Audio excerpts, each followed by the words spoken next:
사랑하는 성도 여러분, 오늘 우리는 너무나 익숙하지만 하나님의 강력한 의지가 깃든 말씀을 다시 마주합니다. 바로 요한복음 3장 16절, 하나님이 세상을 이처럼 사랑하사 독생자를 주셨으니. 아멘. 오늘 이 익숙한 말씀이 담고 있는 하나님의 뜨거운 열심, 우리를 향한 그분의 주도적이고 집요한 사랑의 숨결을 다시 한번 느껴보기를 소망합니다. 이 말씀은 단순한 위로의 말씀이 아니라 복음의 핵심이며 우리 인생의 방향을 결정짓는 하나님의 강력한 선언입니다. 이 선언은 예수님께서 밤중에 찾아온 니고데모에게 너 다시 태어나야 한다 라고 말씀하신 맥락 속에서 더욱 분명하게 드러납니다. 니고데모는 당시 유대 사회에서 존경받는 지도자였지만 예수님은 그의 율법주의적인 사고와 유대교적 전통 안에서는 진정한 거듭남을 이해하고 경험할 수 없다고 단언하셨습니다. 오직 성령님의 역사 가운데 예수님을 믿는 은혜를 통해서만 완전히 새로운 생명을 얻는 거듭남이 가능하다고 말씀하셨어요. 실제로 이 이야기는 앞선 나다나엘과의 만남, 그리고 이어지는 가나안의 혼인잔치, 그리고 성전 정화 사건을 거쳐서 니고데모와의 대화로 이어지는 일련의 흐름 속에 있습니다. 그리고 오늘 우리가 함께 나눌 요한복음 3장 14절에서 17절의 말씀은 이처럼 확장되어 온 복음 메시지의 절정이자 핵심 내용을 함축적이고 종합적으로 보여주는 말씀이라고 할 수 있습니다. 이처럼 중요한 맥락 속에서 예수님은 니고데모에게 거듭남의 비밀을 설명하시면서 구약의 한 사건을 언급하시죠. 바로 광야에서 놋뱀이 들린 사건입니다. 이 사건은 우리를 구원하시려는 하나님의 열심을 보여주는 아주 중요한 그림이라 할 수 있습니다. 이제 우리는 이 이야기를 통해 하나님의 열심이 어떻게 우리를 구원의 길로 인도하는지 함께 살펴보기 원합니다. 이스라엘 백성은 광야에서 또다시 하나님을 향해 원망을 쏟아냈습니다. 그 불신과 반역의 결과는 치명적인 불뱀의 재앙으로 나타났고 죽음의 공포가 온 진영을 덮었습니다. 그들 스스로는 결코 이 위기에서 벗어날 수 없었습니다. 바로 그때 절망의 한복판에서 하나님께서 먼저 움직이셨습니다. 그분의 주권적인 열심이 모세를 향한 명령으로 이어집니다. 놋뱀을 만들어 장대에 높이 매달아라. 그것을 쳐다보는 자는 살 것이다. 이것은 인간의 지혜나 노력이 만들어낸 해결책이 아니었죠. 오직 그들을 살리시려는 하나님의 의지, 뜨거운 열심이 반영된 주도적인 역사였습니다.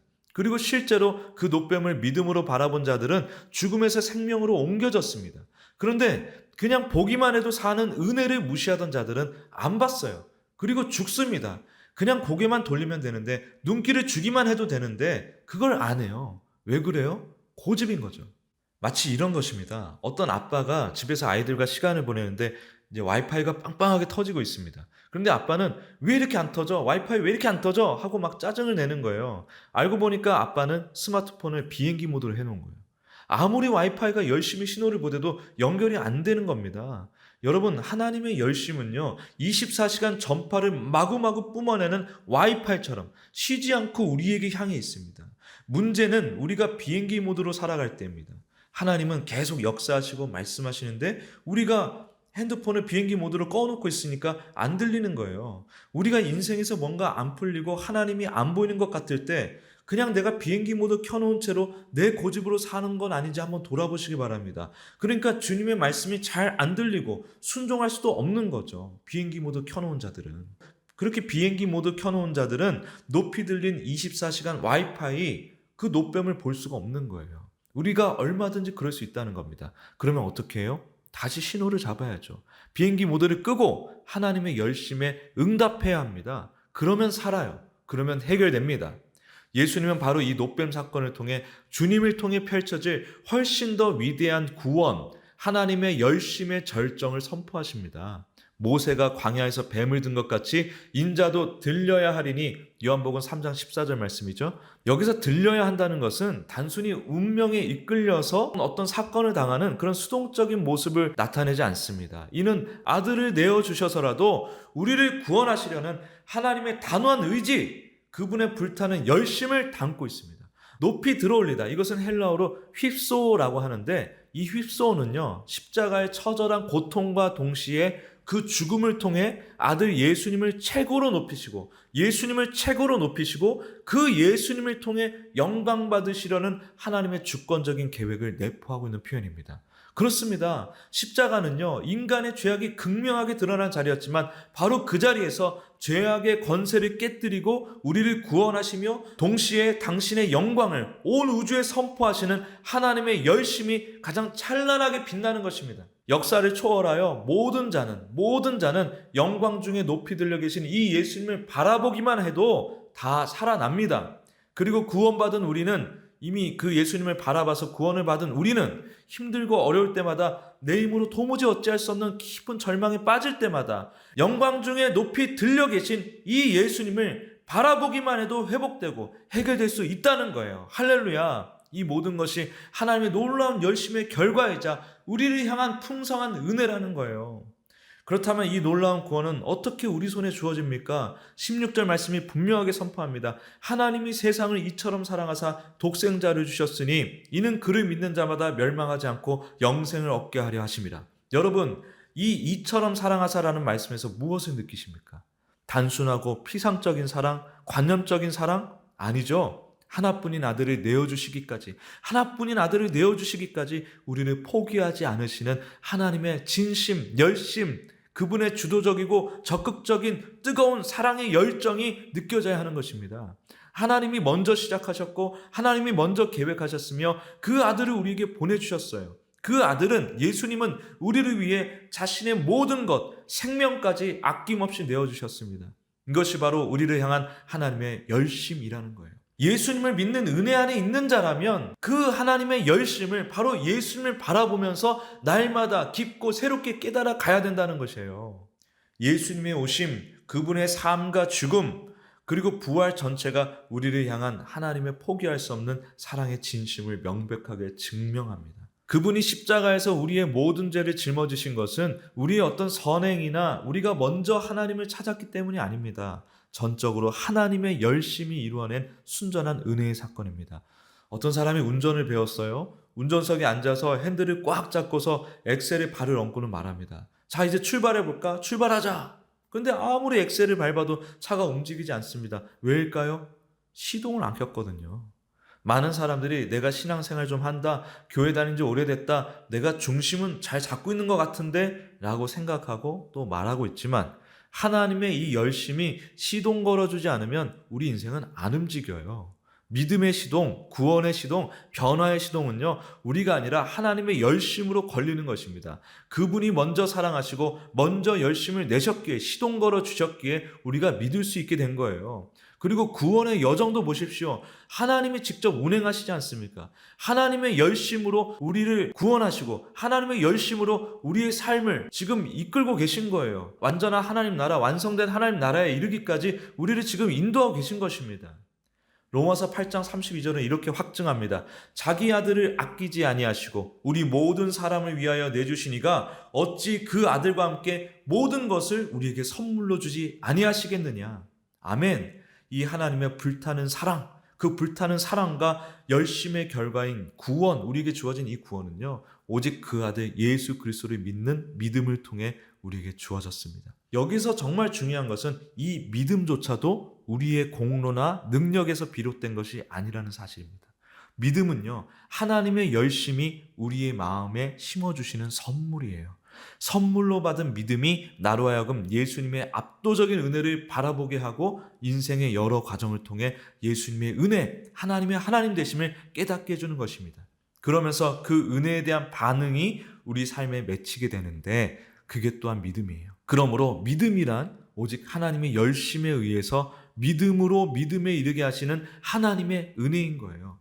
말이 좀 어렵지만 믿음이라는 것은 결국 하나님께서 시작하시고 하나님께서 성장케 하시고 완성하시는 것이다. 우리가 이것을 꼭 기억해야 합니다. 아이가 막 자전거를 배우는데 아빠가 뒤에서 막 밀어주잖아요.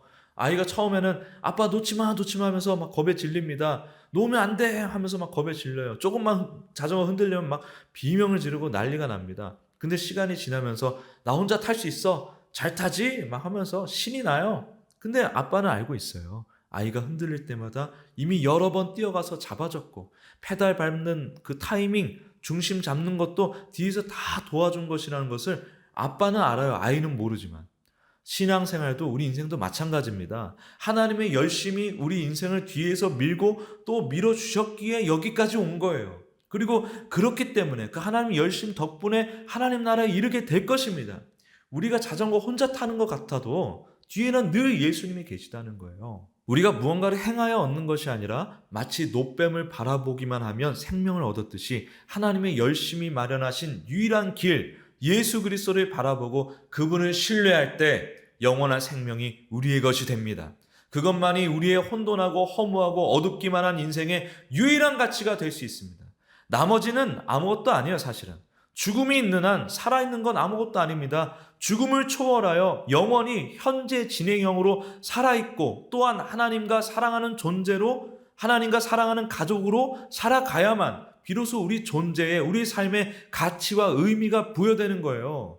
그러므로 예수 그리스도 앞에 자랑할 게 없습니다. 학력, 돈, 명예 이런 것들은 진정한 생명의 주인 앞에서 아무런 가치가 없습니다. 들이밀 수가 없는 거예요. 그런 것들을 여전히 자랑하며 사는 거, 그거 뭔지 아세요? 다 나는 아직도 죄의 노예로 살아갑니다 라는 고백인 거예요. 부끄러운 고백인 거예요. 그런 줄도 모르고 막 자랑하는 겁니다. 근데 우리 인간은 자랑 안 하면 못 살거든요. 자식 자랑, 집 자랑, 스펙 자랑, 심지어 나 자랑 안 해 라고 자랑합니다.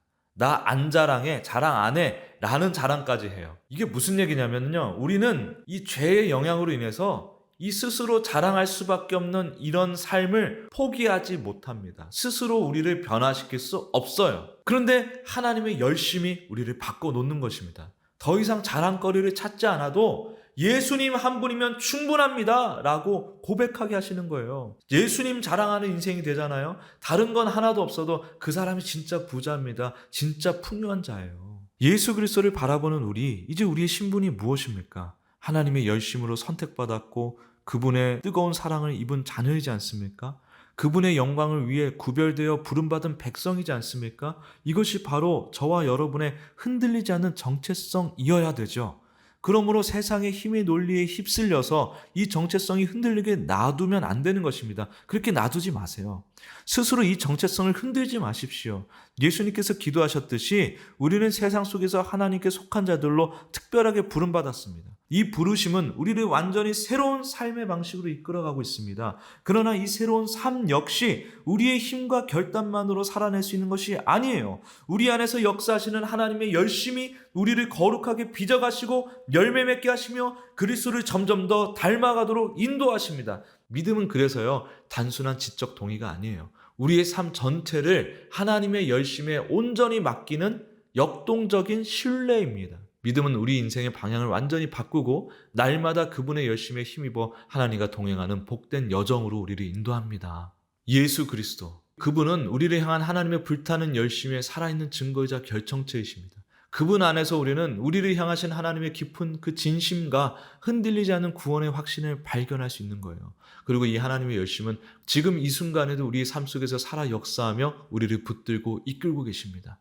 예수님께서 십자가에 높이 들리신 것은 우리가 날마다 그 하나님의 포기하지 않으시는 뜨거운 열심을 기억하고 그 사랑의 능력에 의지하여 살아가도록 하기 위함이에요.